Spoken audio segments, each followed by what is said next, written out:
Good afternoon. The subcommittee will come to order, and I will now give my opening statement. Welcome to this hearing of the Intellectual Property, Competition, and the Internet Subcommittee entitled Ensuring Competition on the Internet, Net Neutrality and Antitrust.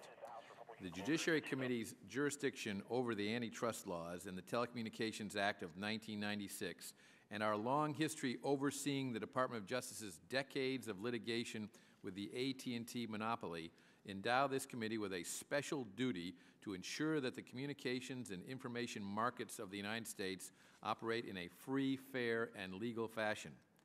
This committee has long been concerned on a bipartisan basis about allegations and fears that the incumbent telephone and cable companies who provide a majority of this country's Internet service could abuse their power in the Internet service market to discriminate against certain websites, content, or platforms to anti-competitive effect.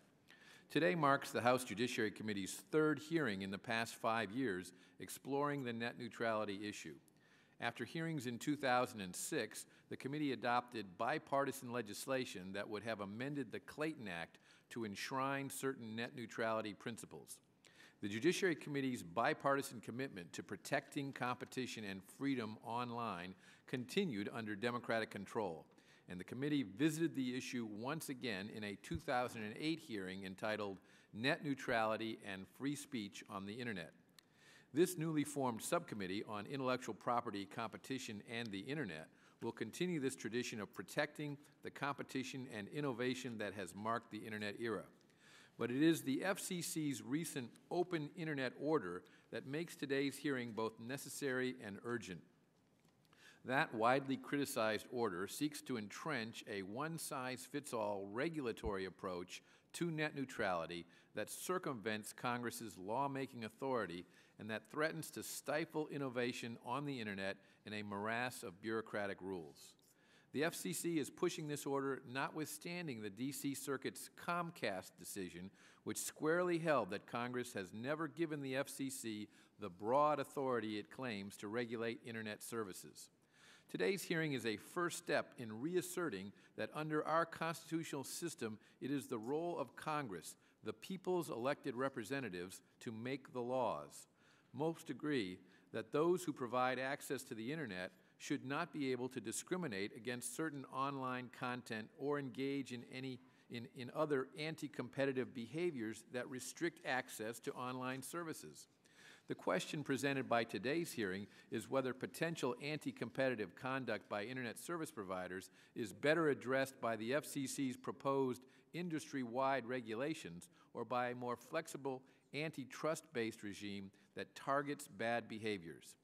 I believe that the right approach is a light touch that focuses on punishing anti-competitive behavior, enforcing antitrust laws, and even potentially tweaking those laws to ensure that they still operate as intended in the digital age. Antitrust law will better balance the need for innovation and competition than an FCC regulatory regime possibly can. Regulatory approaches often result in regimes where innovators must seek permission before rolling out new products or services. However, the Internet is simply too dynamic for that kind of heavy-handed, top-down regime.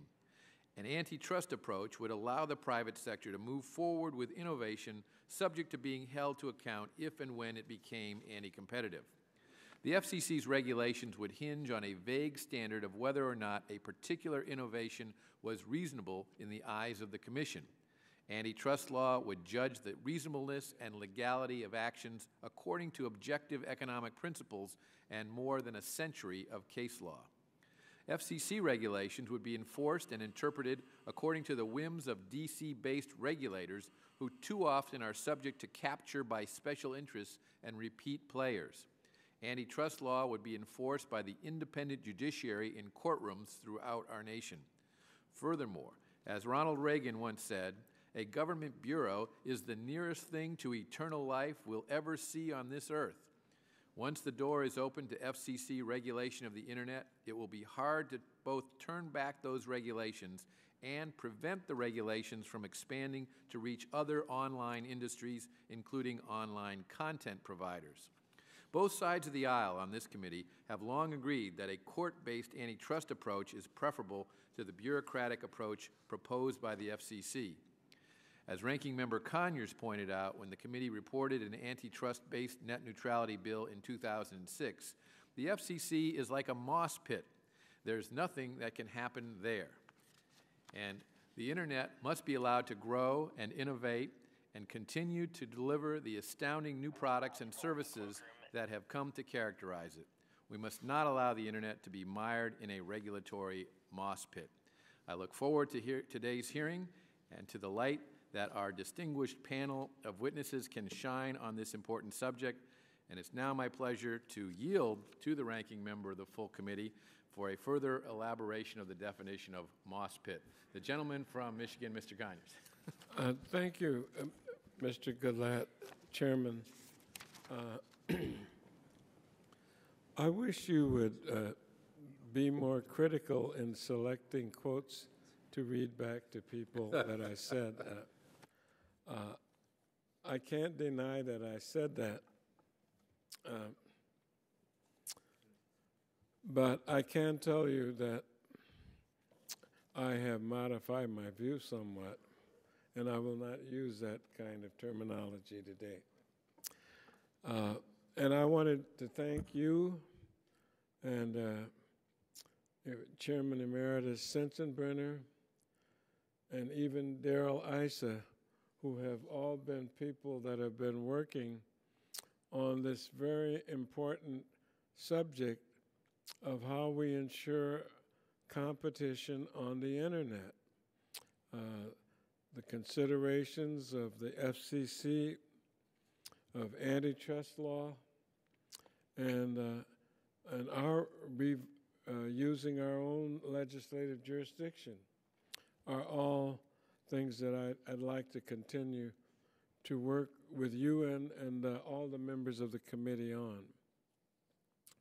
You've been working on this issue, and by the way, Howard Berman has been in on this too, of California for quite a while.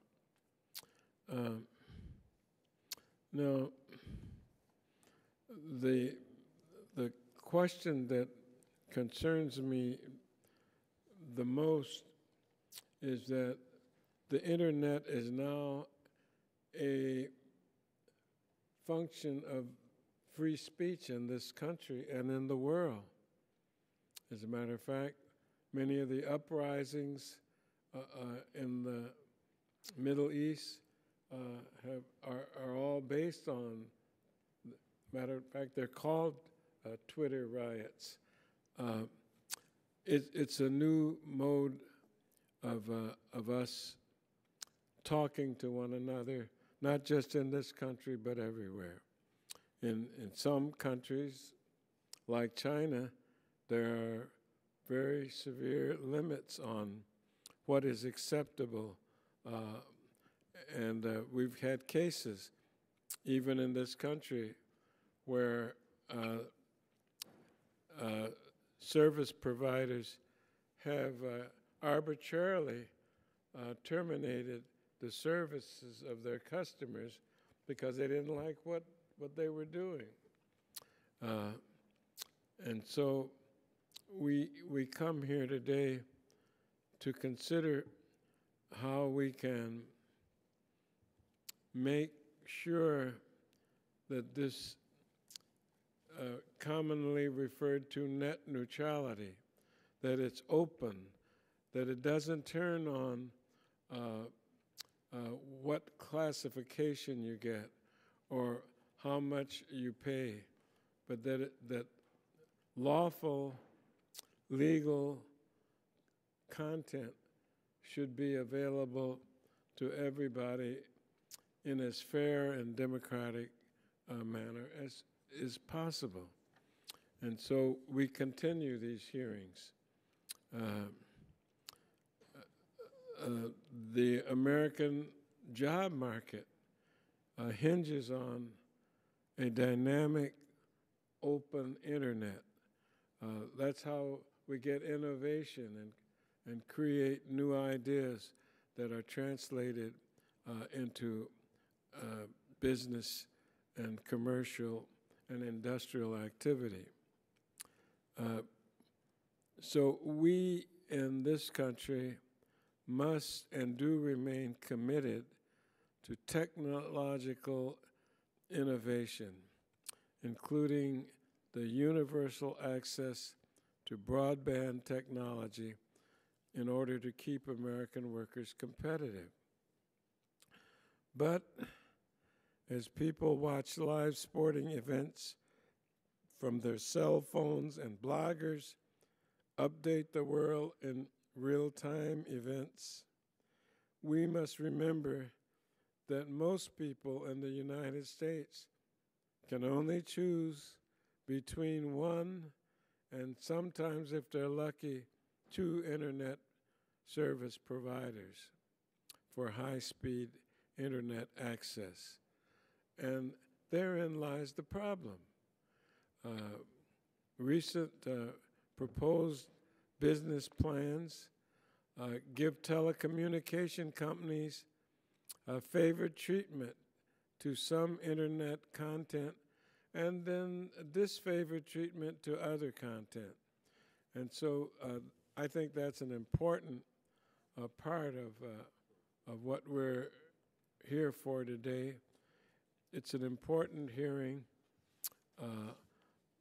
It is now my view, since you've quoted me so accurately in a previous hearing, for me to say that the FCC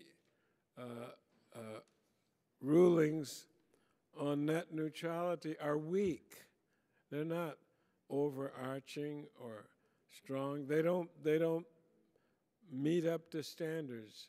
And I'm looking forward soon to having hearings in your committee to make certain that we can deal in a more fulsome way with this subject matter. I thank you for this opportunity. Thank you, Mr. Conyers, and we will now stand in recess. I think there are just a few minutes left on this vote. There are a series of votes, so we'll resume the hearing as soon as we get back from those votes.